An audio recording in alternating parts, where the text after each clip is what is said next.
In today's video, I'm going to teach you how to mail merge in Zoho CRM. We're going to walk through exactly how to generate documents from your records, whether you're working with a single contact or a whole list of leads.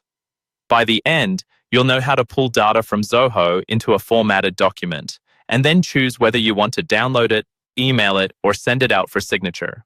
First, make sure you're logged into Zoho CRM and you know which module you want to work with. A module is simply a section of your CRM, such as leads, contacts, or deals. From the main navigation bar, click into the specific module where the records you want to merge are stored.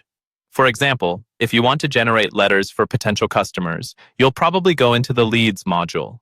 If you're working with existing customers, you might choose Contacts instead. Once you're in the correct module, you'll see a list of records. On the left side of each record, there's a checkbox. Use these checkboxes to select the record or records you want to include in your mail merge.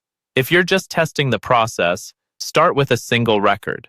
If you're confident your template is correct, you can select multiple records to run a bulk merge. After you've selected your records, look towards the top of the page for the More Actions option. This is usually represented by an ellipsis icon, those 3 dots in a row. Click on the ellipsis, and from the drop-down menu that appears, choose Mail Merge. This tells Zoho that you want to generate documents based on the records you've selected.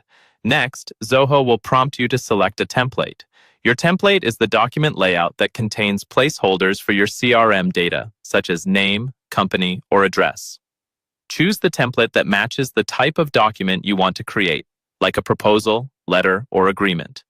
Once you've selected the right template, confirm by clicking Merge. A left-hand panel will open with your merge options. Here, click Run Merge to actually process the records and generate the document or documents. Finally, Zoho will ask how you want to use the merged output.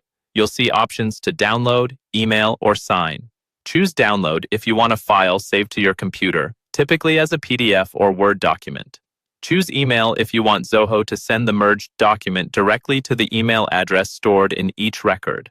Choose Sign if your document needs to be sent for electronic signature through Zoho's integrated signing tool. And that's the complete process for running a mail merge in Zoho CRM.